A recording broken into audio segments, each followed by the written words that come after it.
Hello friends, welcome to my channel UPSC CAPF with Himanshu Vats. I hope आप सभी अच्छे होंगे। एंड कल सीएपीएफएसी 2022 एग्ज़ाम था एंड जिन सभी लोगों ने दिया है आई होप कि उन सब का एग्ज़ाम जो है वो काफ़ी अच्छा हुआ होगा। एग्ज़ाम वैसे तो थोड़ा सा डिफरेंट था फ्रॉम लास्ट ईयर के एग्ज़ाम के कंपैरिजन देखे तो पेपर 1 एंड 2020 के कंपैरिजन में देखें तो थोड़ा सा ईजी था, 21 के कंपैरिजन में देखें तो थोड़ा सा डिफिकल्ट था मेरे हिसाब से। अब सबका अपना अपना परसेप्शन हो सकता है, बिकॉज मैंने तीनों एग्जाम दिए तो मुझे पता है कि मेरे हिसाब से ये जो है ये पैटर्न था इसका। तो इस वीडियो के थ्रू हम पेपर 1 की आंसर की के बारे में बात करेंगे। अब इस आंसर की के लिए मैंने काफ़ी सारे सोर्सेज का यूज़ किया है, एनसीईआरटी का भी यूज़ किया है, इसके अलावा खुद की भी जो नॉलेज है और जो गूगल के थ्रू भी जो है सर्च करने की कोशिश करी है। तो कुछ 7-8 क्वेश्चन को छोड़ के बाकी मोस्टली क्वेश्चन सही है और वो 6-7 क्वेश्चन भी हो सकता है सही भी हो गलत भी हो, बट मेरे हिसाब से वो डाउट के क्वेश्चन है तो आप उनको डाउट में ही कंसिडर करना। एंड जो भी आपका स्कोर आए इस आंसर की के थ्रू उसको आप कमेंट बॉक्स में बता सकते हो कि आपका इतना स्कोर आ रहा है अलोंग विद योर कैटेगरी, जिससे आइडिया लग जाएगा कि क्या कट ऑफ हो सकती है और क्या कट ऑफ नहीं हो सकती है। ठीक है, तो इस वीडियो को हम शुरू करते हैं। सो सबसे पहला क्वेश्चन है, ये सेट बी है, सेट बी के आंसर की हम डिस्कस कर रहे हैं। Consider the following historical events in India carefully. Indian press failed to protest against the Vernacular Press Act of 1878. The Vernacular Press Act of 1878 was introduced by Lytton against the Council of his own law member. देखो ये second statement तो गलत हो गई क्योंकि on law member जो थे उनके अगेंस्ट नहीं थी, इसके अंदर एक कंसेंसस जो था ना वो था इनके बीच में। अब पहली स्टेटमेंट है the Indian press failed to protest against the vernacular press act of 1878। अब इसमें फेल्ड हुई है नहीं हुई है ये किस बेसिस पे बोलना है, ये थोड़ा सा डाउट वाली स्टेटमेंट है, बिकॉज कंफ्यूजन इसमें यही है कि जो इंडियन प्रेस थी वो फेल्ड हुई थी रोकने में या फिर प्रोटेस्ट ही नहीं कर पाई। तो प्रोटेस्ट तो उन्होंने किया था, तो मेरे हिसाब से तो स्टेटमेंट गलत है। मैंने तो इसका कुछ और आंसर लगाया था, डी लगाया था, बट इसका आंसर शायद 1 ओनली हो सकता है। बाकी डाउट वाला क्वेश्चन है, इसको मैं डाउट में डालूंगा और इसको आप जो है वो अपना डाउट कंसीडर कर सकते हो। ठीक है, सेकंड क्वेश्चन के बारे में बात करें तो विच of the following pairs of years and historical events is correctly matched. तो इस क्वेश्चन के बारे में बात करें तो इसका आंसर 1878 है, second angle of goal war, because Ilbert bill controversy 1883 में हुई थी, फोक्स इंडिया बिल शायद 1783 में आया था, लॉर्ड कर्जन 1898 की बजाय 1899 के अंदर आए थे, तो इसमें कोई डाउट नहीं है। अब उसके बाद हम थर्ड क्वेश्चन के ऊपर आ जाते हैं। Which of the following states of Indian state land locked and do not have international boundary. इसमें तो कोई डाउट वाला कुछ है नहीं, तो बी आंसर है इसका। Fourth question, arrange the following passes from west to east direction. So अगर आपने ज्योग्राफी ठीक से पढ़ी है तो एनसीईआरटी के अंदर ही है, बारालाचाला हिमाचल प्रदेश के अंदर है, शिपकिला भी हिमाचल प्रदेश के अंदर ही है, यहाँ से पढ़ा होगा कि सतलुज रिवर जो है वो एंटर करती है, जेलेपला सिक्किम के अंदर है एंड बोमडीला जो है वो आपका अरुणाचल प्रदेश के अंदर है। तो इस हिसाब से आपका आंसर हो गया ए। ठीक है, फिफ्थ क्वेश्चन के बारे में बात करें, पांचवें क्वेश्चन के बारे में बात करें, which of the following statements are correct. Jet streams are high altitude easterly winds, El Nino is a warm ocean current, El Nino appears along the Peru coast. ये तो पता ही होगा, El Nino warm ocean current है around the Peru coast and jet streams होती है easterly नहीं होती है, वेस्टर्ली होती है। तो पहली स्टेटमेंट गलत है, आंसर आ गया 2 और 3। ठीक है, सिक्स्थ क्वेश्चन के बारे में बात करें, मैच करना है इसके अंदर, तो टाइप ऑफ प्लेन बताया हुआ, कैरेक्टरिस्टिक फीचर ये आपने पढ़ा होगा। डेल्टा के अंदर तो ऑब्वियस सी बात है मार्शिस होते हैं एंड भांगर के अंदर आपने पढ़ा होगा कंकर होते हैं। ठीक है, तो इस हिसाब से आपका आंसर जो है वो आ जाएगा, आंसर आ जाएगा इसका बी।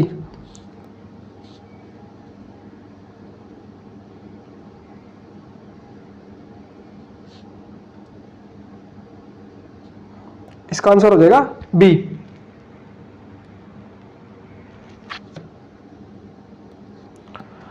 अब हम सेवंथ क्वेश्चन की तरफ देखें, non banking financial company can not. तो ये पढ़ा होगा, बेसिक मृणाल में भी बताया हुआ है कि नॉन बैंकिंग फाइनेंशियल कंपनी क्या नहीं कर सकती, तो डिमांड डिपॉजिट नहीं ले सकती फ्रॉम पब्लिक से, टाइम डिपॉजिट ले सकती है बट डिमांड डिपॉजिट नहीं ले सकती।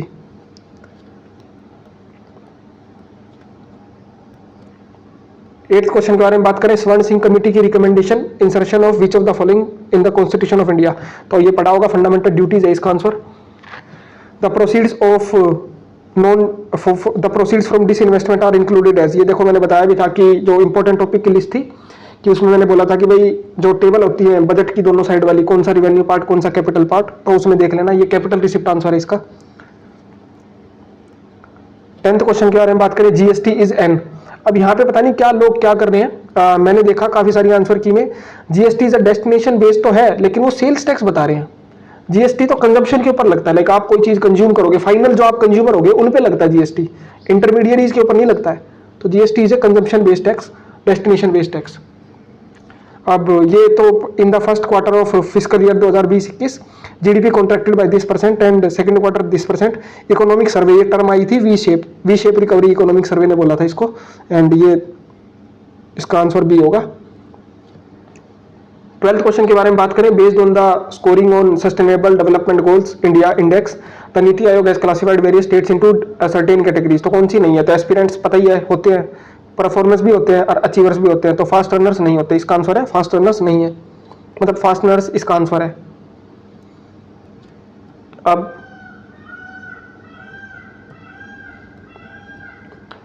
which of the following is credited with the introduction which of the following is credited with the introduction and popularization of Drupad which of the following is credited with the introduction and popularization of Drupad form of music। तो ये वैसे confusion होगा आपको दो चीजों में, तानसेन में और राजा मानसिंह तोमर में, लेकिन इसका आंसर राजा मानसिंह तोमर ऑफ ग्वालियर ही है, और ये शायद एनसीईआरटी में भी है कहीं पे, मेरे को याद आ रहा है अकबर का कोई चैप्टर था जिसमें तानसेन वगैरह और राजा मानसिंह तोमर का मेंशन है।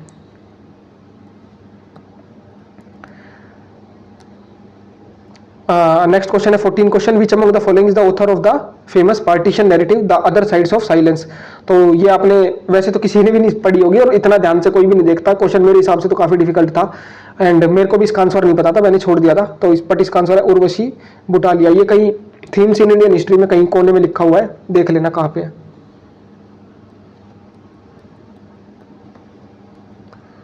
15 विच ऑफ द फॉलोइंग, ये तो पढ़ा होगा कि सिटीज डिक्लाइंड हुई है रेलवे लिंक की वजह से, बॉम्बे स्टार्टेड ऑपरेटिंग। तो ये तो एनसीईआरटी में ये themes in Indian history, colonial cities नाम का कोई चैप्टर है, उस चैप्टर में मिर्जापुर की एक लाइन लिखी हुई है ब्रैकेट में, वो देख लेना क्या है। When was the first all India census started, ये भी एनसीईआरटी में गिवन है, स्पेक्ट्रम में भी गिवन है कि अटेम्प्ट, यहाँ हाँ कुछ लोगों को डाउट होगा कि 1881 है कि 1872 है, बट यहाँ पे लिखा अटेम्प्टेड। अटेम्प्टेड को समझना आपको, अटेम्प्टेड किया मतलब शुरुआत करी हो, कंप्लीट हुई थी नहीं हुई थी वो अलग बात है। तो इसका आंसर 1872 है, कोई डाउट नहीं है इसमें। नेक्स्ट क्वेश्चन है 17 question, consider the following statement about the sea ports in India. तो देयर आर 4 मेजर पोर्ट्स, 4 नहीं है एक्चुअल में, जब अब मेरे को एग्जैक्टली याद नहीं है 12 या 13 है, बट मैंने जब पढ़ा था तब 12 थे, तो 4 तो बिल्कुल ही गलत हो गया, फर्स्ट स्टेटमेंट गलत है, फर्स्ट स्टेटमेंट को काट दोगे आंसर आ जाएगा आपका, चलो नहीं आया 3 आ गया। लेकिन the major port under the administrative control, जो मेजर पोर्ट्स होते हैं वो मिनिस्ट्री ऑफ शिपिंग के अंदर आते हैं और माइनर पोर्ट जो है स्टेट गवर्नमेंट के अंदर आते हैं। तो इसका आंसर होगा 2 और 3।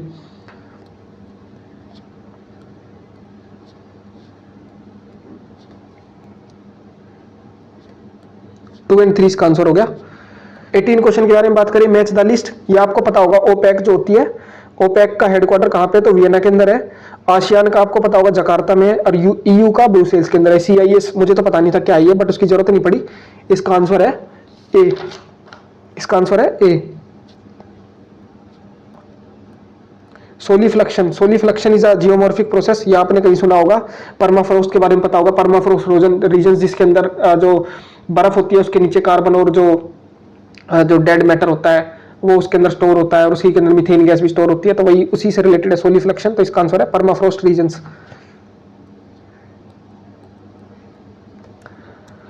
अब ये which of the following geological time period is associated with the first appearance of the marsupials. अब देखो ये मार्सुपियल्स है ना, ये तो मुझे पक्का है, पता है कि ये क्रिटेशियस तो था, ये दोनों तो गए। अब ये लोअर था कि अपर था ये मुझे भी नहीं पता इसके बारे में, बट मेरे हिसाब से इसका आंसर ए होना चाहिए, क्योंकि जब मैंने कहीं पे पढ़ा था तो उसमें अर्ली क्रिटेशियस पीरियड लिखा हुआ था, तो उस हिसाब से इसका आंसर जो है वो ए होना चाहिए। बाकी डाउट तो है इसमें ए और बी में, तो इसको आप डाउट में कंसीडर कर सकते हो। Which of the following statements about the border road organization is are correct? तो BRO is concerned with the construction and maintenance of strategically sensitive areas, ये ठीक है, और BRO स्नो क्लियरेंस भी करती है, ठीक है। तो इसका बोथ 1 और 2 आंसर आ गया।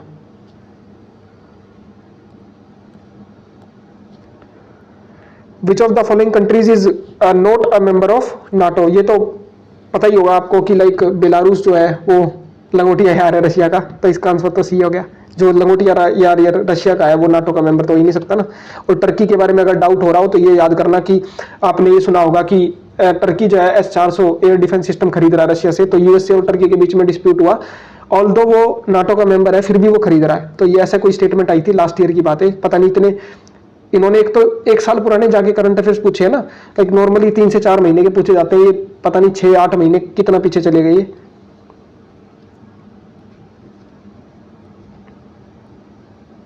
Question, which of the following statement is are correct. तो इसमें 15th आसियान इंडिया समिट ये 2022 लिखा हुआ है, तो जहां तक मेरे को याद है पिछले 3-4 साल में तो कोई समिट हुई नहीं है आसियान इंडिया की, बाकी मैंने सर्च करा तो 2017 है, तो ये स्टेटमेंट तो गलत है। और दूसरा, European union is India's largest regional trading partner. तो अब ये रीजनल ट्रेडिंग पार्टनर, ये जो वर्ड है ना रीजनल, इसने थोड़ा सा प्रॉब्लम क्रिएट करी। तो वैसे तो मैंने पढ़ा था कि अमेरिका जो है वो इंडिया का लार्जेस्ट ट्रेडिंग पार्टनर है, तो इसका आंसर ये भी गलत होगा, तो इसका आंसर होगा D, neither 1 and 2, neither 1 not 2। 24 which is, अब ये देखो ये करंट अफेयर्स तो है, लेकिन ये कितने साल का करंट अफेयर्स है, 3 साल पुराना करंट अफेयर्स है। हो सकता है ये अभी न्यूज में रहा हो, मेरे को याद नहीं, बट मैंने 2019 में पढ़ा था जब NHRC का कोई अमेंडमेंट एक्ट आया था जिसमें 5 साल को हटा के 3 साल कर दिया था। तो इसका आंसर है बी, 3 years और up to 70 years of age. ठीक है। Which of the following is the set of nations जो कि मेंबर्स है बीमस्टेक के। तो बीमस्टेक के आपको पता होगा कि बीमस्टेक में Bangladesh, Bhutan, Nepal, India, Sri Lanka, Thailand and Myanmar. तो इसका आंसर हो गया B. Which of the following is the oldest central paramilitary force. अब देखो ये तो बहुत बाद की है, ये भी बहुत बाद की है, 1963 है शायद। CRPF भी है, 1940s या 30s में आई थी, सेंट्रल रिजर्व पुलिस के नाम से, कुछ और नाम था इसका, अब याद नहीं मुझे क्या था। बट असम राइफल जो है वो काफी पहले की है, 1800s के टाइम की है ये, और इसका कुछ और नाम था, मेरे को नाम तो याद नहीं है क्या था। तो इसका आंसर असम राइफल्स है 26 का। Which of the following statements about agency houses are correct. अब ये देखो ये कहीं ना तो मुझे आता है और ना ये मुझे कहीं पे मिला, तो इसका ये तो मैं बता पा रहा हूँ कि operation of managing agency remain confined to Calcutta, ये तो नहीं होगा, ये तो गलत है। बाकी जो पहली स्टेटमेंट है उसका नहीं पता कि ठीक है कि गलत है, इसको नाइदर मान सकते हो, क्योंकि कहीं कहीं पे मैंने देखा कि 18th 19th सेंचुरी में एजेंसी हाउसेज इतना जल्दी भी नहीं, इतना लेट नहीं थे, ये मोस्ट प्रोबेबली 17th सेंचुरी हो सकता है, 17th सेंचुरी का एंड हो सकता है, उस टाइम की बात है, बट मैं श्योर नहीं हूं, तो मेरे हिसाब से डी आंसर है। बाकी आप इसको डाउट में कंसीडर कर लेना अपने आंसर को।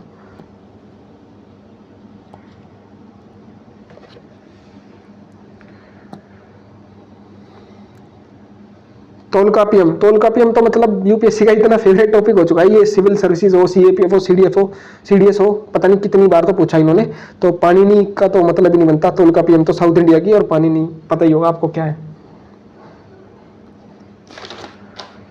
29 question, which of the following statements about princely states in India is not correct.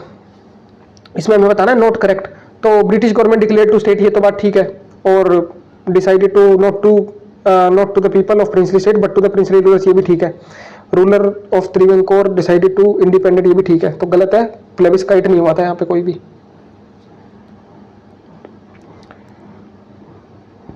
ये पढ़ा होगा कि हर्षवर्धन के द्वारा कौन कौन सी बुक लिखी गई है। तो हर्षवर्धन ने रत्नावली एंड नगानंदा एंड प्रियदर्शिका, ये 3 किताबें, तो रत्नावली इसका आंसर है।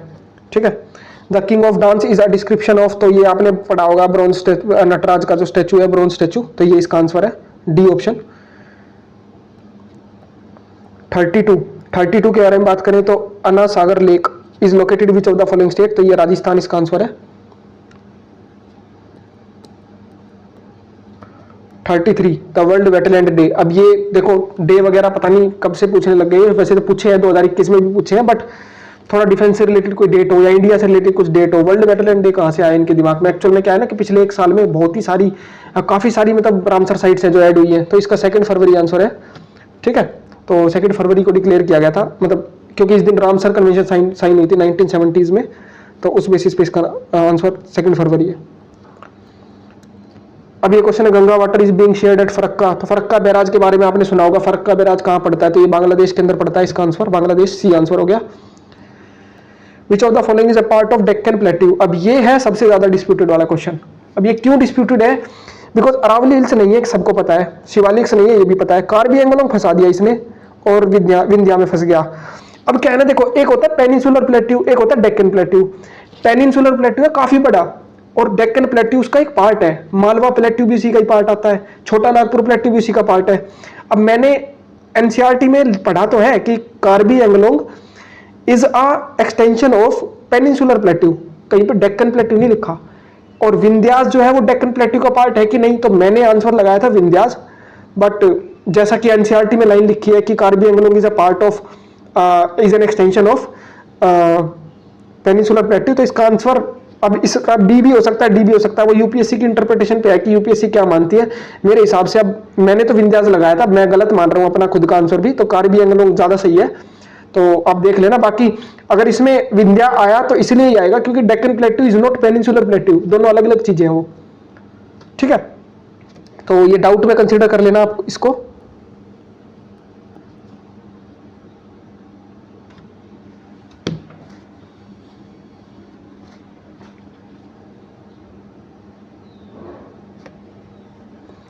इन which of the following states more than 50% area of is under jhuming cultivation.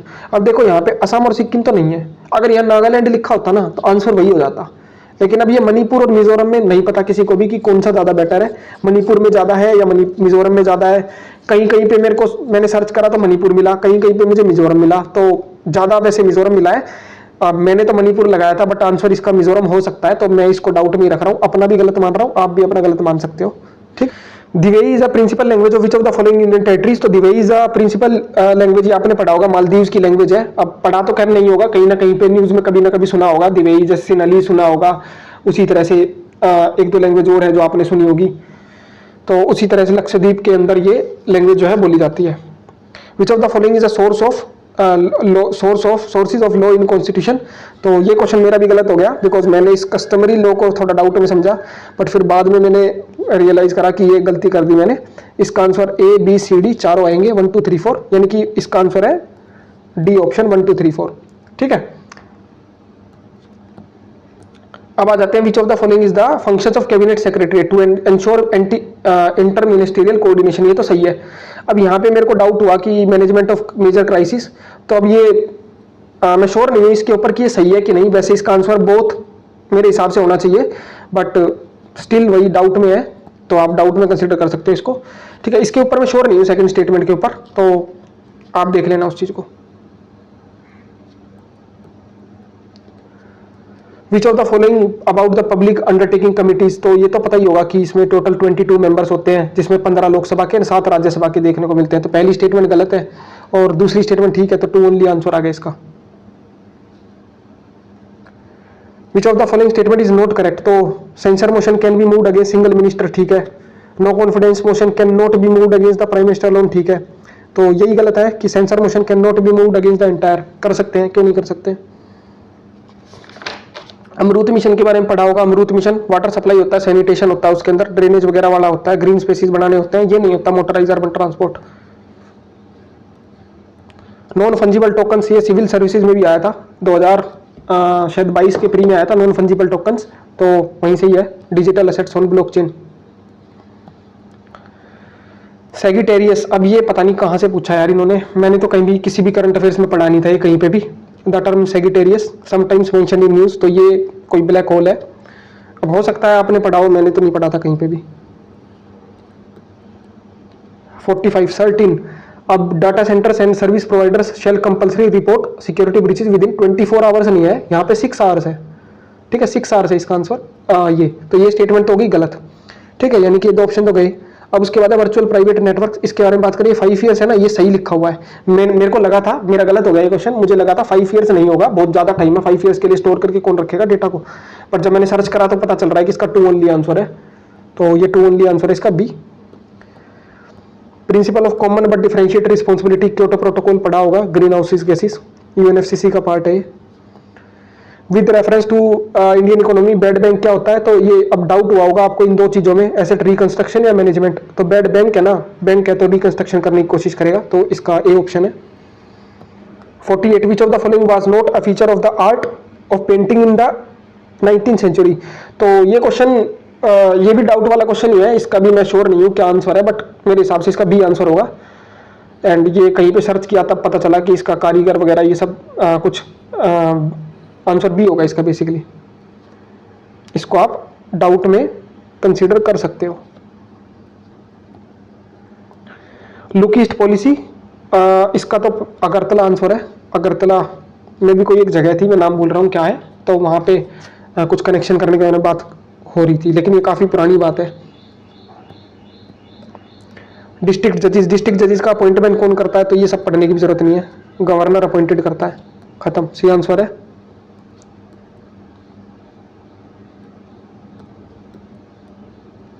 At the time of short circuit पता होगा आपको क्यों होता है, क्योंकि बहुत ज़्यादा करंट जो है वो जाने लगता है, तो एकदम से शॉर्ट सर्किट ब्लास्ट हो जाता है, मतलब आग लग जाती है, तो इंक्रीज शार्पली, करंट जो है वो इंक्रीज हो जाता है शार्पली। लीनियर मोमेंटम पता होगा mv होता है, और काइनेटिक एनर्जी हाफ mv² होती है, इससे आइडिया लगा लो कि इसका आंसर 4 आएगा 52 का। 53 विच ऑफ द फॉलोइंग जो है इज एसिड बेस, तो एम्फोटेरिक ऑक्साइड होती है एल्यूमिनियम ऑक्साइड, ठीक है। और ये एनसीईआरटी में भी है यार, 6th 7th पता नहीं किस में, 7th में होगा या याद नहीं अब तो कौन सी एनसीईआरटी में, बट एनसीईआरटी में दे रखा है एम्फोटेरिक ऑक्साइड है, एक दो का नाम दे रखा है, एक तो यही है aluminium oxide. Which of the following makes bread soft and spongy and baking soda? अब देखो ये मेरा आंसर नहीं है, ये जो मेरे को इंटरनेट से पीडीएफ मिली उसी का बता रहा हूँ। बेकिंग सोडा तो उन्होंने ऑलरेडी डाल दिया, बेकिंग सोडा की वजह से नहीं होती, ये ब्रेड में सॉफ्ट एंड स्पंजीनेस आती है कार्बन डाइऑक्साइड गैस निकलने की वजह से। जो ये NaHC टूट के कार्बन डाइऑक्साइड देगा, और वो कार्बन डाइऑक्साइड जैसे आपकी जो सॉफ्ट ड्रिंक की बोतल होती है उसमें जो एकदम से गैस निकलती है ना, वैसे ये स्पंजी बना देगा इसको, तो ये कार्बन डाइऑक्साइड है इसका आंसर। अब ये मैथ के क्वेश्चन जो है ये मैं सोल्व नहीं करूंगा, डायरेक्ट आंसर बताऊंगा आपको, सोल्व करने का टाइम है नहीं यहाँ पे। तो इसका आंसर है 28 ईयर्स, इसका आंसर है 186। 57 का आंसर है 57 का आंसर है 100/3। 58 का आंसर है 30 डेज। और 59 का आंसर है 20।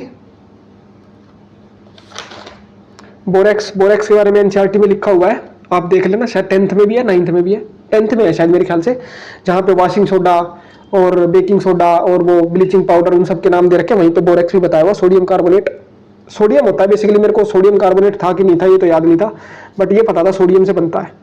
सिनेबार के बारे में पढ़ा होगा, सिनेबार क्या होता है, सिनेबार होता है HGS, तो ये सिनेबार होता है मरकरी। अब ये व्हाइट गोल्ड जो है इन्होंने पता नहीं कहाँ से पूछा है, कौन सा अलॉय है, किसका अलॉय है, बिकॉज मैंने brass, bronze, even German silver भी पढ़ा हुआ है, बट ये व्हाइट गोल्ड कहाँ से आया नहीं पता, किसी एनसीईआरटी में भी नहीं पता कहाँ है कि नहीं है। तो इसका आंसर वैसे पता लगाया तो जब गोल्ड, निकल एंड पैलेडियम है, पैलेडियम ये आंसर है इसका। हाइड्रोजिनेशन ऑफ एल्कलीन्स, तो ये तो आपने एनसीईआरटी में पढ़ा होगा कि एल्कलीन्स जो होती है उसको निकल की प्रेजेंस में हम जो है कन्वर्ट करते हैं वेजिटेबल ऑयल से वनस्पति घी, ऐसा कोई रिएक्शन है, 10th में है शायद, देख लेना उसको, निकल होता है उसमें यूज। कैल्शियम ऑक्साइड रिएक्ट करेगी विद वाटर के साथ, तो ये कैल्शियम ऑक्साइड से CaO+H2O CaO होल्ड वाइज, तो ये कंपोजिशन रिएक्शन, दो चीज जुड़ के एक नई चीज बना रहे हैं, तो ये कॉम्बिनेशन रिएक्शन है। डिकम्पोजिशन जो होता है वो टूटना होता है, और बाकी ऑक्सीडेशन तो ऐसा कुछ खास हो नहीं रहा, हाइड्रोजन भी जुड़ रहा है, एंड कॉम्बिनेशन रिएक्शन है बेसिकली, दो कंपाउंड मिलके एक ही कंबाइन होके एक ही कंपाउंड बना रहे हैं। ये है question, atomic radius of hydrogen atom. अब गूगल पे सर्च करोगे ना तो इसका आंसर 53 मिलेगा, तो आप सब सोच रहे होगे मेरा आंसर गलत है, 57 आएगा, नहीं। एनसीईआरटी देखना, एनसीईआरटी में कहीं पे एक लाइन लिखी हुई है, atomic radius of hydrogen is 37 picometre. आता तो मुझे भी नहीं था, लेकिन मैंने ये आइडिया लगाया, देखो 30, पहली बात तो 3 बार पिकोमीटर, 1 बार नैनोमीटर, तो इसको हटाओ, ठीक है, इसको हटाओ। दूसरा 37 2 बार 37 है, कुछ तो लॉजिक होगा, तो इन्हीं में कंफ्यूज करना चाहता है एग्जामिनर आपको, इनमें नहीं, तो ये तो लॉजिक ही नहीं बनता इनका। तो आंसर है इसका 37 पिकोमीटर, ये एनसीईआरटी में लिखा हुआ है, ये सही है बिल्कुल। अब हम आ जाते हैं, there is a group of 5 people among which 66, maths का क्वेश्चन है, इसमें सोल्व नहीं करूंगा, 48 आंसर है, आप कैलकुलेट करके देख लेना अपना जो भी आ रहा है।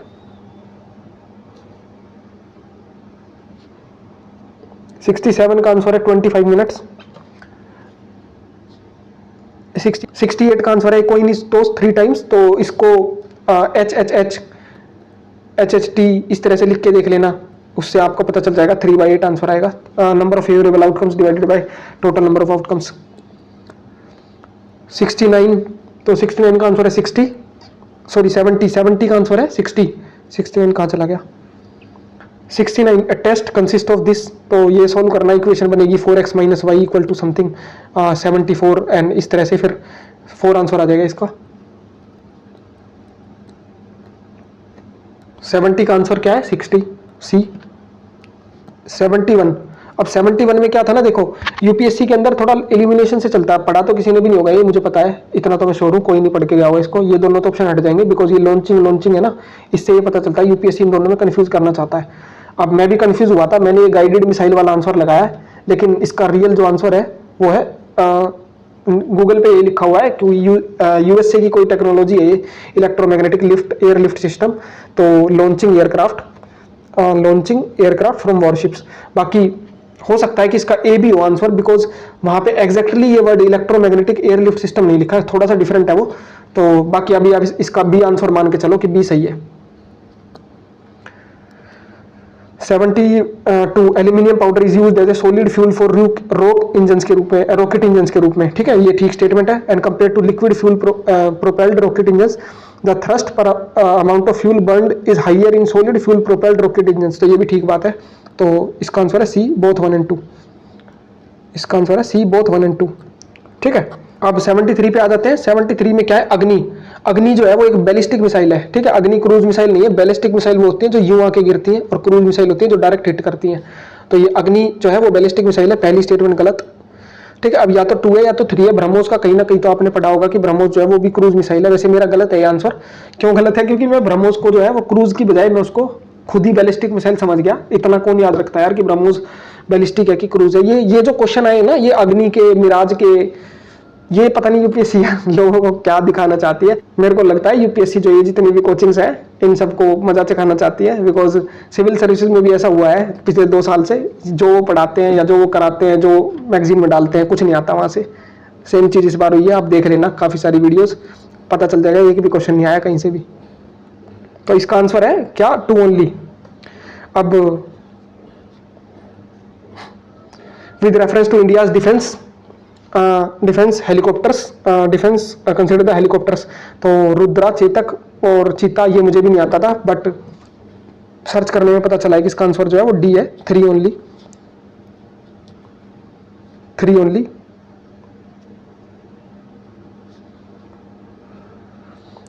Recently India gave a coastal radar to which of the following countries, तो ये मालदीव्स को दिया इंडिया ने। इसका आंसर निकालना 2640 आएगा। 76 which one of the following difference sum of cubes and this, formula होता बता देता हूं, n × n+1 × 2n+1 divided by 6, ये होता है स्क्वायर्स वाले के लिए, और क्यूब वाले के लिए होता है n × n+1 डिवाइडेड बाय 2, इसका होल स्क्वायर, इनसे निकल जाएगा। इसका आंसर होता है, ये भी फॉर्मूले से हो जाएगा, सक्सेसिव डिस्काउंट का फॉर्मूला होता है एक x + y - xy अपॉन में 100। अगर 2 बार डिस्काउंट दिया है तो एक बार x, दूसरी बार y, तो इस फॉर्मूले से निकालना 19% आ जाएगा। सॉलिड स्फेरिकल बॉल, तो ये भी इजी था, 1:9 आंसर है इसका। वॉल्यूम सेम रहती है, चाहे उसको कैसा भी तोड़ फोड़ लो, वॉल्यूम सेम रहती है। सपोज अ बैंक इंटरेस्ट, ये भी मैथ्स का क्वेश्चन है, इसका आंसर 10.5% आएगा, देख लेना। क्योंकि CI और SI के फॉर्मूले जो होते हैं वो आपको पता होगा क्या होता है, बस एक गलती ना करना, क्योंकि जो मतलब गलती ना करी हो आपने तो उसमें क्या होता है कि कंपाउंड इंटरेस्ट में ना अमाउंट निकलती है, वो CI नहीं निकलता, वो अमाउंट इक्वल टू होता है P × 1 + R/100, इस तरह से (2)T, तो वो ठीक करा होगा तो ठीक है। अब ये 12.33 km/h, क्योंकि इसमें एवरेज स्पीड जो होती है total distance upon total time, तो अलग अलग डिस्टेंस निकलेगा, अलग अलग टाइम निकलेगा, और फिर डिवाइड करके देखना।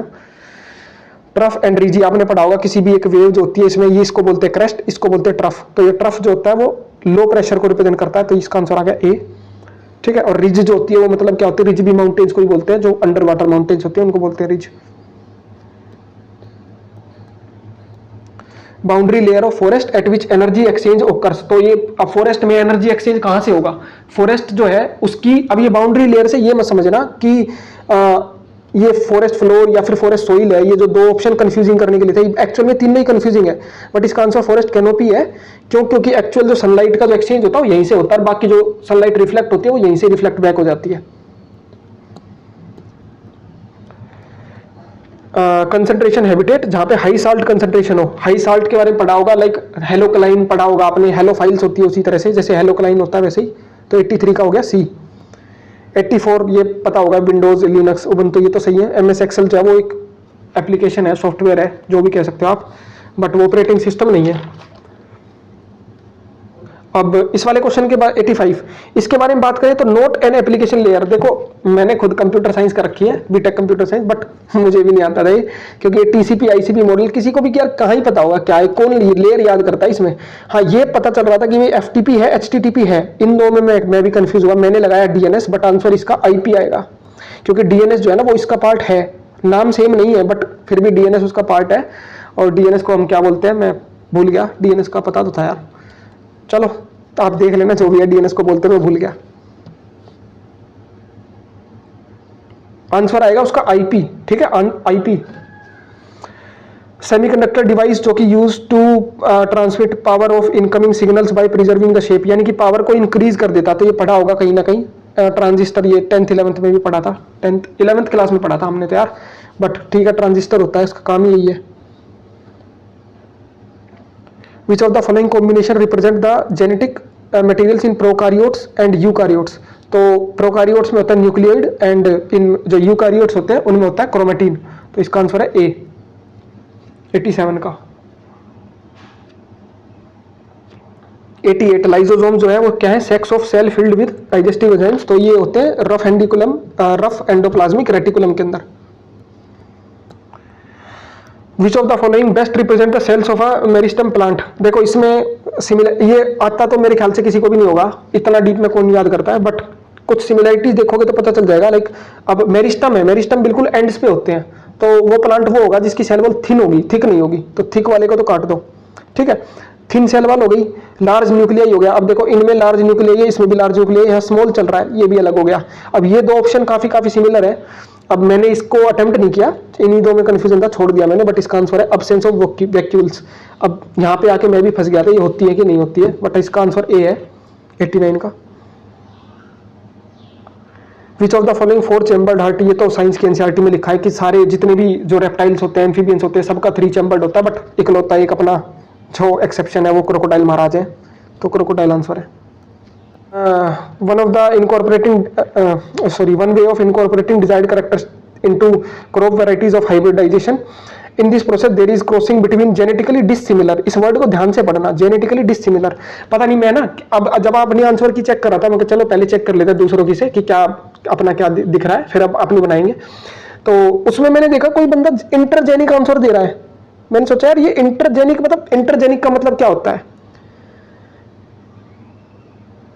इंटरजेनिक बोल रहा है, इंटरजेनिक का मतलब ही होता है जेनेटिकली डिसिमिलर, यहां पे लिखा नोट, तो इंट्राजेनिक होगा ना आंसर, इंट्राजेनिक, ठीक है। इंट्राजेनिक मतलब सेम जीन्स में, तो सेम जीन्स अगर है तो डिसिमिलर कैसे हो गए, तो यही होगा ना answer. Depending on the requirements plants nutrient दो तरह के होते हैं, माइक्रो मैक्रो, ये तीनों जो है ये और ये तीनों माइक्रो है, माइक्रो। और अपना जो मैग्नीशियम भाई साहब है, magnesium, sodium, sulphur, oxygen, hydrogen, ये सब मैक्रो है, तो इसका आंसर हो गया सी, ठीक है। अब यहाँ देखो मैं खुद भी कंफ्यूज हुआ बर्ड्स में, 93 में बर्ड्स, जब मेरे को मैंने पढ़ा ना बर्ड्स, मैंने तुरंत एकदम से लगाने की कोशिश करी कि बडिंग लगा देते हैं, फिर मैंने सोचा कि चलो यार थोड़ा रैम करके क्वेश्चंस को पढ़ लेते हैं पूरा सा। तो जब पढ़ा तब पता चला कि जब वो फॉल ऑन सोइल हो गया और उसके बाद जब डेवलप हुआ तो वो वेजिटेटिव प्रोपगेशन है, ना कि बडिंग। जिसने बडिंग लगाया वो गलत है, वेजिटेटिव प्रोपगेशन आएगा 100%। फ्लोएम टिश्यू, ये आपने पढ़ा होगा, जाइलम एंड फ्लोएम, जैसे जल जैसे जाइलम, फैसे फूड फैसे फ्लोएम, तो इसका आंसर हो गया फ्लोएम का फूड। और ये काइनेटिक एनर्जी में और क्या फर्क आएगा, तो हाफ mv² होता है, फॉर्मूला लगा के देख लेना, 9 टाइम्स आ जाएगा, क्योंकि 3 टाइम्स है ना, तो 3 स्क्वायर 9 हो गया, तो ये 9 टाइम्स वाला फॉर्मूला आएगा, ठीक है। Which of the following is not a unit of pressure, pressure क्या होता है, पास्कल भी सुनी होगी, बार भी सुनी होगी, और प्रेशर इक्वल टू फोर्स पर यूनिट एरिया होता है, तो ये भी हो गया, तो ये नहीं है, आंसर हो गया C, joule per metre square. Which one of the following can not be use to make convex lens. ये वैसे तो बहुत इजी क्वेश्चन है, बट इसने मेरे को कंफ्यूज कर दिया। मैंने सोचा यूपीएससी इतना इजी क्वेश्चन क्यों पूछेगा, तो मैं सोचने लग गया कि ग्लास है, वाटर है, सेफायर है, ग्लास से बनेगा या नहीं। फिर मैंने सोचा यार एल्यूमिनियम से लाइट कहाँ पास होगी, तो इसका कन्वेक्स लेंस का आंसर क्या है, जो नहीं होगा एल्यूमिनियम। एल्यूमिनियम से रेज कहाँ से पास कराओगे आप।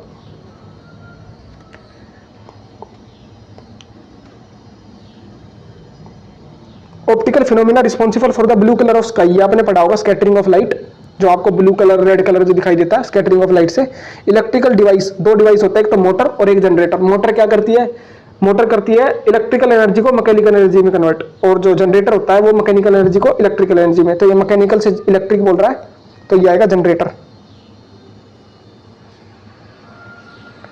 अब ये focal length power equal to 1/f, तो पता ही होगा 1/f यानी कि 0.5। और जब भी आए तो अपना कंपैरिजन कर लो कि यार हमें जैसे हम इस एज में है, हमें मायोपिया होता है, और मायोपिया में हमें कनकेव लेंस लगता है, और हमारी पावर डॉक्टर बताता है -0.5 है, -5 है, तो उस हिसाब से -0.5 आंसर हो गया। अब सिस्टर निवेदिता ने first masterpiece of Indian art किसको बोला है, तो ये सिस्टर निवेदिता कौन है ये तो मुझे नहीं पता, लेकिन ये first masterpiece of Indian art ये मैंने कहीं पे पढ़ा था, 8th क्लास की एनसीईआरटी है शायद, जहाँ पे इंडियन आर्ट वगैरह का बता रखा है। और क्या नाम था उनका, अवनींद्रनाथ टैगोर एंड नंदलाल बोस करके कुछ है, तो उन्हीं से रिलेटेड था। भारत माता बाय अवनींद्रनाथ टैगोर, ये इसका आंसर है। नंदलाल बोस शायद इनके स्टूडेंट थे। ऑपरेशन संकल्प, ये देखो यार, ऑपरेशन संकल्प मुझे खुद शर्म आ रही है बताते हुए कि ये क्वेश्चन में गलत करके आ गया। इंडियन आर्मी तो नहीं है इसका आंसर, ना ही मिनिस्ट्री ऑफ होम अफेयर्स है, कंफ्यूजन तो यही थी। बट अब ये 1 साल पुरानी बात है यार, कहाँ है, इतने सारे ऑपरेशन हुए थे। ऑपरेशन 8 मैंने पढ़ा था, ऑपरेशन गंगा, ऑपरेशन देवी शक्ति, बट संकल्प पूछ लिया यार इन्होंने। नेवी है इसका आंसर, मैंने तो एयरफोर्स लगा दिया था। नेवी आएगा, Indian navy, C answer.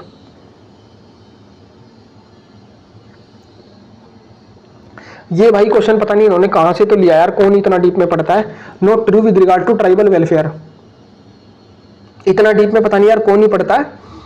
Not true with regard to tribal welfare, but ठीक है, थोड़ा थोड़ा पढ़ के आपको पता चल जाएगा कि ये तो ठीक बात है। और अदर ट्रेडिशनल, ये तो सबको ही पता है, ये तो ठीक बात है। फंसे यहाँ पे special area development programme and दूसरा स्पेशल सेंट्रल असिस्टेंस। अब देखो मैंने तो यार इसमें लॉजिक ये लगाया था कि डेयरी काउ, मतलब गवर्नमेंट जो है वो कहाँ उनको काउ बांटती फिरेगी, कहाँ से लाएगी काउ, फिर ध्यान रखेगी कि भाई काउ का सही से यूज हो भी रहा है कि नहीं हो रहा है, कभी कुछ इलीगल एक्टिविटी तो नहीं हो रही है, स्मगलिंग तो नहीं हो रही है। तो मैंने इस हिसाब से डी को गलत माना था, बट जब ट्राइबल वेलफेयर की वेबसाइट पर जाके पढ़ा तो इसका आंसर सी है। मतलब ये डेयरी काउ देती है, ये सी सही है, सॉरी डी सही है, एंड सी जो है नॉट ट्रू है, तो यानी कि आंसर हो गया सी। सी जो है वो है आंसर इसका। ये देखो न्यूज में इतनी सारी स्कीम चलती है, पता नहीं गवर्नमेंट यूपीएससी ने कहाँ से ये क्वेश्चन बनाया। मतलब ये स्कीम इतनी पुरानी है, ये 2001 की है, ये भी 2000 के अराउंड की है, 2001 2002, ये 1970s की है, पता नहीं कौन सी बुक में से उठाया। वैसे तो मुझे पता है ये कहाँ से आया क्वेश्चन। ये आपको इकोनॉमिक्स की एनसीईआरटी है, एक 11th क्लास की, इंडियन इकोनॉमिक डेवलपमेंट, उसमें चारों के नाम दे रखे हैं। तो इसका आंसर जो गलत है ना वो ये है, ये नोट करेक्ट पूछा ना इन्होंने, तो ये वाली बात ठीक है, ये वाली बात भी ठीक है, और ये वाली बात भी ठीक है। आंसर है इसका सी, क्योंकि यहाँ पे इंटीग्रेटेड रूरल डेवलपमेंट नहीं है, इसके अलावा 2 और स्कीम थी, कुछ ईएससी करके था और एक और थी कोई स्कीम, उन 2 को मर्ज करके संपूर्ण ग्रामीण रोजगार योजना लाई थी। तो देख लेना आप वो।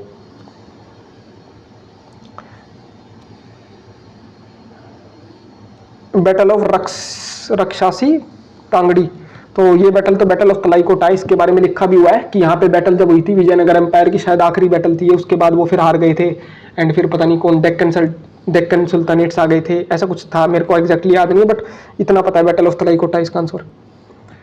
अशोकन इंस्क्रिप्शन, अब देखो इसमें तो मैं भी फंसा यार, क्योंकि थीम्स इन इंडियन हिस्ट्री मैं मानता हूँ अच्छी इंपॉर्टेंट बुक है, बट मैंने इस बार उसको पढ़ा तो पहले हुआ है, लेकिन उसको रिवाइज नहीं करा था, तो मुझे नहीं पता था यार उससे इतना एकदम से वर्ड ही लाइन की लाइन उठाएंगे। और ये थीम्स इन इंडियन हिस्ट्री में ना कहीं बॉक्स में बनी हुई है, कुछ चैप्टर का बॉक्स है, एक बॉक्स में बना रखा है इसका आंसर। तो मैंने तो यार इसका क्रोस्ती पढ़ा था, कहीं पे पढ़ा था मैंने क्रोस्ती स्क्रिप्ट होती है, लेकिन इसका आंसर जो है वो ग्रीक अरेमिक है, ये आंसर है इसका। मैंने खरोस्ती स्क्रिप्ट जो था वो पढ़ा था, 2 ही स्क्रिप्ट तो पढ़ी है यार, ब्राह्मी स्क्रिप्ट या खरोस्ती स्क्रिप्ट। ब्राह्मी पता है कि ईस्ट साइड में है और खरोस्ती का पता था कि वेस्ट साइड में है। अब इतना डिस्टिंक्शन की ग्रीक अरेमिक है ये नहीं पता था भाई, तो इसका आंसर डी है, देख लेना। कोई नहीं, ऐसे छोटे मोटे क्वेश्चन जो है वो गलत होंगे तो कुछ नहीं बिगाड़ सकते आप। ये एक एक वर्ड एक एक लाइन कहाँ कहाँ से ढूंढोगे। Which of the following statement about the coin struck 200 BC and 300 BC in the Indian subcontinent is not correct. Not correct पूछ रहा है, ये कुशनाज लिखा है ना, यही गलत है, यहाँ पे गुप्ताज आएगा। गुप्ताज जो थे ना, उन्होंने इतने सारे गोल्ड और कॉपर के कॉइन छाप दिए थे लो डिनोमिनेशन के कि उनके कॉइन्स जो थे ना, थे तो बहुत ज्यादा, लेकिन सबसे ज्यादा खराब क्वालिटी उन्हीं की थी। ठीक है, तो आंसर किसका आ गया? बी। अब उसके बाद है दृष्टदती। अब देखो ये क्वेश्चन था तो भाई बहुत मुश्किल, मेरे हिसाब से मुश्किल था, आपका पता नहीं, लेकिन मेरे साथ एक अच्छी बात हुई थी कि किसी एक एग्जाम की तैयारी कर रहा था मैं, और उस एग्जाम की तैयारी में ना मैंने ये पढ़ा था, क्योंकि उस स्टेट स्पेसिफिक पढ़ना पड़ा थोड़ा, तो वहां पे मुझे पता चला कि दृष्टदती को चोटांग रिवर कहते हैं। इतना पता होने से ना मेरे 2 ऑप्शन कट गए, तो मतलब ये पता चला कि इन दोनों में से कोई सा एक है, बट फिर मैंने तो गेस करा था, मैंने ए लगाया था, गलत है वो, आंसर आएगा बी। किसी को पता हो कि पुरुषनी जो है रावी को बोलते हैं तो वो सही कर लेगा, डी का 3 नहीं, उससे भी नहीं हो पाएगा। यही दो होती हैं जिनको पता होगा, लोगों को दृष्टदती पता होगा या पुरुषनी पता होगा। अब ये दो कहाँ से आई यार, तुक्का है तो तुक्के में हो गया तो हो गया, ठीक नहीं हुआ तो क्या कर सकते हैं। कोठारी कमीशन। अब देखो यहाँ पे ना मैं भी फंस गया, क्वेश्चन तो इजी था, बहुत ही इजी था, मतलब बिल्कुल बच्चों वाला क्वेश्चन था, लेकिन फिर भी मेरा गलत हो गया। क्यों गलत हो गया? बिकॉज अभी आया था कि 2020 में नेशनल एजुकेशन पॉलिसी आई थी, तो मैंने कहीं पे पढ़ा था 34 ईयर्स के बाद आई है, मुझे इसका तो याद नहीं था, तो मैंने उसमें से 34 माइनस करा, 1966 आ गया। बट उससे ये पता चला मुझे कि ये पूछ रहा है अपॉइंटेड वो 1964 में हुई थी, और जो रिपोर्ट आई थी ना वो 1966 में आया था। तो मेरा तो गलत हो गया, क्योंकि इसमें अपॉइंटेड पूछा है और अपॉइंटेड कब हुई थी, तो 1964 आंसर है इसका, D. Which one of the following is not correct? Not correct पूछ रहा है। ये देखो, ये है वो क्वेश्चन जो मैंने अपनी लिस्ट जो बनाई थी उसमें था, और भी क्वेश्चन थे जो मैं एग्जैक्टली अब मुझे भी वो लिस्ट याद नहीं है। जैसे एक टॉपिक था, वो कौन सा था, लाइटन वाला जो मैंने बताया था कि स्पेक्ट्रम के अपेंडिक्स से क्वेश्चन पूछे जाते हैं हर बार, ठीक है, और फंडामेंटल ड्यूटीज का भी क्वेश्चन आया था एक, तो इस तरह से। तो इसमें गल्फ स्ट्रीम का पता ही होगा आपका, वार्म करंट है, नॉर्थ अटलांटिक ड्रिफ्ट पता होगा, वार्म करंट है, लेब्राडोर पता होगा, कोल्ड करंट है, ये कनाडा के पास होता है, ये कैलिफोर्निया यूएसए के पास होता है, ये कोल्ड है, तो ये आंसर है। नॉट करेक्ट कौन सा? कोल्ड, ठीक है, कैलिफोर्निया करंट। मैप्स के बारे में बात करें तो about the maps are correct. एक पल को तो मेरे को यार पढ़ के ये क्वेश्चन लगा कि यूपीएससी इतना इजी क्वेश्चन क्यों पूछ रही है, मतलब maps can not show route. अब सारी जिंदगी गूगल मैप पे रूट चेक करती तो पता निकल गई हमारी, यहाँ से वहां जाना है, गूगल मैप से देख रहे हैं, तो मैप रूट नहीं बताते तो यार फिर मैप का यूज क्या अगर रूट नहीं बताएंगे तो। तीसरी स्टेटमेंट मेरे हिसाब से गलत है, 1 और 2 आंसर है, बाकी ये किसी बुक में नहीं मिलेगा आपको, तो हो सकता है यूपीएससी ने कुछ और छुपा रखा हो इसके अंदर, बाकी होना तो नहीं चाहिए कुछ। इसका आंसर 1 और 2 है। Great circle. अब देखो ग्रेट सर्कल नॉट करेक्ट। ये देखो मेरा मैथमेटिक्स ऑप्शनल है सिविल सर्विसेज का, तो मुझे ग्रेट सर्कल वहां से पता है, मुझे ये नहीं पता अर्थवर्थ के साथ इसका क्या लेना देना है, बट ग्रेट सर्कल के ऊपर ये पॉइंट पता है कि ग्रेट सर्कल के ऊपर जो 2 पॉइंट हो गए ना, उनके बीच का डिस्टेंस शॉर्टेस्ट डिस्टेंस होता है, ना कि लॉन्गेस्ट। तो इस लॉन्गेस्ट वर्ड ने काम खराब कर दिया और आंसर आ गया सी। तो यानी कि नॉट करेक्ट क्या है? सी। अब यहाँ पे आप सोचने लग जाओगे कि सर्कमफेरेंस होता है कि नहीं होता है, मैं भी कंफ्यूज हुआ था, बट जैसे ही मैंने ये पढ़ा ना लॉन्गेस्ट, यहीं पे देखते ही मुझे पता चल गया कि लॉन्गेस्ट नहीं शॉर्टेस्ट होता है, तो सी आंसर आ गया। Normal lapse rate. Normal lapse rate तो पढ़ा ही होगा कि नॉर्मल लैप्स रेट होता है, फिर हम टेम्परेचर इन्वर्जन पढ़ते हैं, तो ये टेम्परेचर से रिलेटेड फिनोमिना है तो सारे टेम्परेचर के ही, but highest at the ground level, ऊपर जाओगे तो टेम्परेचर घटता जाएगा ना। Which of the following tributary of Brahmaputra river? तो ये भी गंगा नहीं, माही गंगा की नहीं है, माही अलग से रिवर है, और कोसी भी शायद गंगा की है, तो ये मानस है आंसर। मानस है, देहिंग, देवांग, और एक और है कौन, सुबानसिरी, ये सब ब्रह्मपुत्र की है। Landmark case. अब देखो ये इतना मतलब क्वेश्चन यार ठीक है, कोचिंग वाले तो घर पे बैठ के बता देते हैं कि यार ये इसका ये आएगा उसका वो आएगा, ये एक्चुअल एग्जाम में देने के बाद पता चलता है। वैसे मेरा तो ठीक हो गया ये, क्योंकि मैंने सिविल सर्विसेज के लिए कुछ लिस्ट वगैरह प्रिपेयर करी थी कि कौन कौन से जो है वो है क्या कहते हैं केसेस जिनका हमें याद करना है, क्योंकि एग्जाम्पल देने होते हैं मेंस में, तो उस हिसाब से मुझे याद था कहीं कहीं पे कि इसका आंसर टू रीप्रोमलगेट ऑर्डिनेंसेस है। बट इतना इजी क्वेश्चन है नहीं है जितना लग रहा है, क्योंकि यार घर पे बैठ के तो आप बता दोगे इसका आंसर, वहां नहीं पता चलेगा, वहां पे दिमाग खुजाते रह जाओगे कि इसका ABCD कौन सा है, ये भी लगेगा वो भी लगेगा, सब लगेंगे इसका आंसर, या तो छोड़ोगे या फिर गलत करोगे, बहुत ही कम चांस होता है इस क्वेश्चन को सही करने का। ऑपरेशन फ्लड ये पढ़ाई होगा, operation flood, green revolution, white revolution, answer तो व्हाइट रिवॉल्यूशन है, ठीक है। सॉरी आंसर है इसका व्हाइट रिवॉल्यूशन। ठीक है, ऑपरेशन फ्लड, व्हाइट फ्लड बोलते थे कि भाई जो दूध की बाढ़ हमें लेके आनी है, ऐसा कुछ था जहां तक मैं याद कर पा रहा हूँ। दूध जो है उसकी प्रोडक्शन को बढ़ाना था और हमने बढ़ाया भी था। स्टैंड अप इंडिया स्कीम, तो इसमें बड़ा कंफ्यूजन होता है मुझे, स्टार्टअप इंडिया और stand up India. But stand up India का इस बार तो याद करके गया था मैं कि स्टैंड अप इंडिया जो है वो promoting entrepreneurship among women SC/ST communities है, तो इसका आंसर है C. Which of the following is not a feature of Indian federalism. अब देखो मैंने कई कोचिंग के आंसर की चेक करी तो काफी बोल रहे हैं कि कोर्ट्स कैन इंटरप्रेट, ये है आंसर, क्योंकि ये यूनिटरी फीचर है। कोई कह रहा है कि powers of union are not specified in the constitution. But मेरे हिसाब से ना कहीं तो मुझे याद आ रहा था कि लक्ष्मीकांत मैंने एक लाइन लिखी है कि Indian federalism is quasi federal, it is not based on true separation of power. USA का कॉन्स्टिट्यूशन जो है वो ट्रू सेपरेशन ऑफ पावर है, इंडिया के अंदर क्या है, इंटरडिपेंडेंस है और डिवीजन ऑफ पावर देखने को मिलता है, ना कि separation of power. That's why इसको हम क्वासी फेडरल या फेडरल लाइक स्ट्रक्चर बोलते हैं। तो मेरे हिसाब से इसका आंसर डी है। पता नहीं 2-3 कोचिंग थी जिन्होंने, 2-3 तो नहीं, कोई एक कोचिंग थी, नाम तो मैं नहीं लूंगा किसी का भी, बट उन्होंने इसका आंसर ए दे रखा था। ये था सबसे टफ क्वेश्चन, मेरे हिसाब से तो सबसे टफ क्वेश्चन था, क्योंकि देखो पेंटिंग्स वगैरह जो है ना सबने पढ़ी है। इसका सोर्स बताऊंगा आपको कहां मिलेगा। तो पेंटिंग वाला क्वेश्चन जो है ना सबने पढ़ी होगी कि हुमायूं वगैरह के दौरान मुगल जो थे वो अपने जेनिथ पे पहुंच गए थे, पेंटिंग वगैरह इस तरह से। बट ये भी पता होगा कि अब्दस समाद एंड जो ये है सैयद अली, ये दोनों हुमायूं लेके आया था पर्शिया से इंडिया के अंदर। तो ये तो ठीक है, बट ये बिजार्ड कहीं सुना ही नहीं हमने, तो कहाँ है, मैंने तो कहीं नहीं पढ़ा, और ना ये मैंने शिराजी पढ़ा कहीं पे भी। तो ये क्वेश्चन था तो छोड़ने वाला, लेकिन मैंने रिस्क लेके खेल दिया इसके ऊपर। तो बिजार जो है ना वो बाबर के साथ ही एसोसिएटेड है और ये पर्शिया के साथ एसोसिएटेड है बिजार। तो उस हिसाब से 2 स्टेटमेंट तो सही हो गई। एंड पहली स्टेटमेंट की जो सेकंड पार्ट है ना कि initially bizarre school early Mughal paintings followed in bizarre school, तो ये ठीक है, क्योंकि बाबर के टाइम पे जो पर्शियन थे ना और जो पेंटिंग्स थी वो बिजार्ड स्कूल की थी। तो दूसरी तो ठीक है। इसके इस पार्ट में मैं कंफ्यूज हूँ मालवा वाले में, ये मालवा वाला पार्ट ठीक है कि नहीं। मैंने तो देखो इसका बोथ 1 और 2 लगाया और मुझे मिला, कहाँ पे मिला, फाइन आर्ट्स की 11th क्लास की बुक है, उसमें कहीं पे डीप में जाके दे रखा है। आप बिजार्ड स्कूल सर्च करना, NCERT लिख देना, एक PDF आएगी, फाइन आर्ट्स की बुक है, उस बुक में ये दे रखा है। तो इसका आंसर उस बुक के हिसाब से तो इसका आंसर सी है। बाकी हो कुछ भी सकता है, हो सकता है UPSC मालवा वाली स्टेटमेंट को गलत माने, तो मेरे हिसाब से सी है, इसको आप डाउट में ले सकते हो। और अगर नहीं किया है, जो कि मोस्टली ने नहीं किया होगा, तो आप खुशी मनाओ। एक भारत श्रेष्ठ भारत प्रोग्राम, ये आपने पढ़ा होगा कि ये ईयर 2014। अब जनरली क्या होता है ना, एग्जैक्ट ईयर किसी को याद नहीं रहता, 14, 15, 16, 17। मुझे दिमाग में आया था कि यार एक भारत श्रेष्ठ भारत तो नई सी स्कीम है, इतनी पुरानी तो है नहीं। तो खैर मैं गलत था, 2017 सोचा था मैंने, बट इसका 2015 है, तो ये पहली स्टेटमेंट तो गलत है। ठीक है। और दूसरा, it aims to create an environment which promotes, हाँ ये ठीक है। तो इसका आंसर हो गया टू ओनली। ठीक है, टू ओनली 120 का। अब ये देखो, ये क्वेश्चन यार मतलब इतना कौन याद करता है कि राफेल हाइपरसोनिक है कि सुपरसोनिक है, तेजस जो है वो डेल्टा विंग्ड है कि या फिर कोई और टाइप है, ट्विन इंजन है कि सिंगल इंजन है। मैंने तो छोड़ दिया था इस क्वेश्चन को, ये करने भी नहीं चाहिए ऐसे क्वेश्चन। ठीक है, तो इसका ट्विन इंजन की बजाय 1 इंजन आएगा, तो पहली स्टेटमेंट गलत है, तो ये तो गया। और 2 और 3 में से ये हाइपरसोनिक नहीं है, ये सुपरसोनिक है, तो 2, 3 भी गया। तो आंसर है इसका 2 ओनली, बी।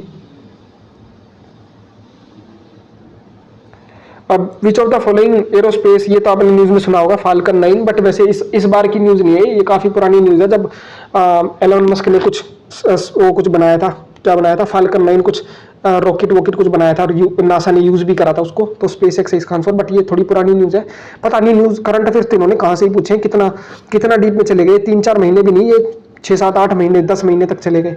वो ऑपरेशन संकल्प सुन के तो मेरा दिमाग खराब हो गया था। ये न्यूज में था किंजल, तो ये रशिया की है।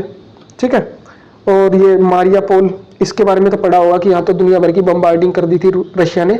और वैसे भी चलो, वैसे ठीक है, मेरे को बाद में पता चला ये मारियापोल क्या है, स्टार्टिंग में मुझे नहीं पता था, लेकिन मुझे इलिमिनेशन थोड़ा आता है। तो एरल सी आसपास भी नहीं है, बाल्टिक सी बहुत दूर है, कैस्पियन सी बहुत नीचे है, तो सी ऑफ अजोव बस्ता आंसर। और जिसको पता है वो तो वेल एंड गुड, मेरे को पता नहीं था बट मैंने निकाल लिया इलिमिनेशन से। ठीक है। Recently which of the following countries did India sign comprehensive economic partnership agreement, तो ये है इंडिया UAE के साथ। ठीक है, तो ये थी आंसर की पेपर CAPF 2022 पेपर 1 की आंसर की। मेरे हिसाब से इसमें 6-7 क्वेश्चन है, 6-7 तो नहीं है, 5 या 6 क्वेश्चन है जो थोड़े से डिस्प्यूटेड है। आंसर तो मैंने उनके बता दिए क्योंकि उनको मैंने कहीं से सर्च करा, फिर डिस्प्यूट ये मिला कि या तो ए या तो डी या तो बी या तो सी, तो 50-50 से ज्यादा डिस्प्यूट नहीं मिलेगा। ठीक है, तो आप देख सकते हो इस बेसिस पे, इस आंसर की के बेसिस पे आप अपना स्कोर कैलकुलेट करो और स्कोर कैलकुलेट करके कमेंट बॉक्स में बताओ, इस वीडियो के कमेंट बॉक्स में कि आपका स्कोर कितना आ रहा है और विद कैटेगरी, ताकि थोड़ा सा आइडिया लग जाए कि भाई कितनी कट ऑफ हो सकती है। आप लोगों का ही फायदा है, मेरे को तो क्या ही लेना देना है। मेरे को थोड़ा सा उम्मीद है कि मेरा लास्ट ईयर 2021 में हो जाए, क्योंकि इस बार से बेटर मेरा लास्ट ईयर था। इस बार मेरा भी कुछ खास नहीं हुआ, एग्जाम थोड़ा सा मुश्किल था। अब लोग पूछ रहे हैं मेरे से मेरा स्कोर क्या होगा, तो मैं बता देता हूँ। इस जो आंसर की मैंने प्रिपेयर करी है ना, इस आंसर की से मेरा जो स्कोर है वो लगभग बन रहा है 163 167 इसके रेंज के बीच में, 163 से 167 की रेंज में है। ठीक है, ये कम भी हो सकता है, ज्यादा भी हो सकता है, मोस्ट प्रोबेबली तो कम ही होता है, बट ये रेंज इसलिए बताइए बिकॉज एक दो क्वेश्चन है जो मैंने गलत मान रखे हैं। अगर उनको गलत मान लेते हैं तो 162 163 हो जाएगा, और सही मान लेते हैं तो 167 हो जाएगा। तो वो क्वेश्चन मैं बता देता हूँ। एक तो मणिपुर वाला क्वेश्चन है, उसका आंसर मैंने तो मणिपुर ही लगा रखा है, मेरे हिसाब से होना भी मणिपुर ही चाहिए, बट जैसा कि कहीं पे सर्च करा मैंने तो पता चला कि मिजोरम है, तो कोई श्योर नहीं है उसके बारे में, क्या किसी को नहीं पता क्या हो सकता है क्या नहीं। एक क्वेश्चन और जो ये यूरोपियन यूनियन वाला, कि यूरोपियन यूनियन इंडिया का लार्जेस्ट ट्रेडिंग पार्टनर है कि नहीं है। अब देखो इसमें ये रीजनल वर्ड जो था ना, इसने बहुत कंफ्यूजन क्रिएट करी। तो यूरोपियन यूनियन हो भी सकता है, मैंने कहीं पे ये भी पढ़ा है कि गल्फ कोऑपरेशन काउंसिल भी इंडिया का बहुत ही बड़ा ट्रेडिंग पार्टनर है, क्योंकि ऑयल सारा वहीं से आता है। ठीक है, और उसको वैसे देखे तो उसमें यूएसए भी है, क्योंकि यूएसए लार्जेस्ट पार्टनर है। तो वो रीजनल वर्ड जो है उसने थोड़ा कंफ्यूज करा, तो श्योर नहीं है उसमें क्या सही है क्या नहीं है। एंड एक दो क्वेश्चन और हैं जिनके बेसिस पे ये डाउट जो होता है ना, वो आएगा ही आएगा हर किसी के मन में। तो आप उन सब चीजों को इग्नोर करके चलो। मैंने अपना स्कोर आपको बता दिया, 162 मान सकते हो आप, 162 से 165 मान सकते हो। एक दो फ्रेंड है मेरे जिनके 170 भी आए हैं, और कोई नहीं, मतलब जरूरी थोड़ी ना कि कोई बंदा जो हर बार अच्छा कर दे। लाइक अब सहवाग को बैटिंग पे भेजोगे तो जरूरी थोड़ी हर मैच में 100 मारेगा। अगर एक बार 100 मार दिए, 300 मार दिए, तो हो सकता है अगली बार 0 पे भी आउट हो जाए। तो मेरे हिसाब से मैंने काफी ठीक किया, बाकी जितनी मेरी प्रिपरेशन थी उस हिसाब से मेरा स्कोर तो ठीक है, आप अपना देख सकते हो। बाकी अगर आप कट ऑफ वगैरह के बारे में बात करोगे तो आप जो डेटा डालोगे उससे पता चलेगा कट ऑफ क्या हो सकती है क्या नहीं हो सकती है। बाकी अभी तक का जो थोड़ा बहुत आइडिया लगाया वो यही है कि ये 2021 से तो बहुत कम जाएगी कट ऑफ, और 2020 के आसपास रहेगी। क्यों रहेगी? क्योंकि वैकेंसी ज्यादा है 2020 के कंपैरिजन में, बट पेपर जो है 2020 से थोड़ा सा इजी है, 21 से टफ है, 20 से इजी है। तो उस हिसाब से इसकी कट ऑफ जो है वो जा सकती है लगभग, अभी मेरे को जहां तक लग रहा है, मुझे तो लग रहा है कि 115 प्लस माइनस 3 समझ लो, ठीक है, या 118 के आसपास समझ लो, 115 प्लस माइनस 3 ठीक है। बाकी और अच्छे से पता चलेगा थोड़ी टाइम के बाद, अभी कट ऑफ वगैरह पे विश्वास भी मत करना। अगर किसी भी बंदे के इस पेपर में 120 प्लस आ रहे हैं, चाहे आप कोई भी कैटेगरी से हो, अगर 120 प्लस जा रहे हो ना, तो फिर भाई अपने फिजिकल मेडिकल का शुरू कर दो। क्योंकि पेपर 2 अगर आपने कंप्लीट किया है ना, तो पेपर 2 में 80-85 नंबर मिल जाते हैं, और उस हिसाब से आपका जो स्कोर है वो इतना होगा कि आपको रिटर्न क्वालिफाई करा देगा। ठीक है, तो 120 प्लस और पेपर 2 कंप्लीट, अगर ये दोनों चीजें हैं तो लग जाओ अपने फिजिकल मेडिकल में। थोड़ा रेस्ट लो 1 हफ्ते का, उसके बाद शुरू कर देना। तो ठीक है, तो मेरी तरफ से ये आंसर की कंप्लीट हो गई है। बाकी अगर मुझे लगेगा 1-2 क्वेश्चन का कोई डाउट था जो, और उसका आंसर मुझे मिल जाता है कहीं से भी, तो मैं कमेंट बॉक्स में बता दूंगा, खुद ही पिन कर दूंगा उस कमेंट को, वहां से आप चेक कर लेना। एंड या फिर कम्युनिटी पोस्ट पे भी डाल दूंगा, तो आपको पता भी चल जाएगा कि हाँ ये वाला आंसर ठीक है गलत था। तो ठीक है, फाइनल ये थी आंसर की। बाकी आप अपना स्कोर कैलकुलेट करो एंड कमेंट बॉक्स में बताओ। Thank you so much, and rest करो कुछ दिनों के लिए, एंड फिर अगली अपनी जो स्ट्रेटेजी है बनाना कि आगे क्या शुरू करना है, कैसे नहीं करना है। So thank you.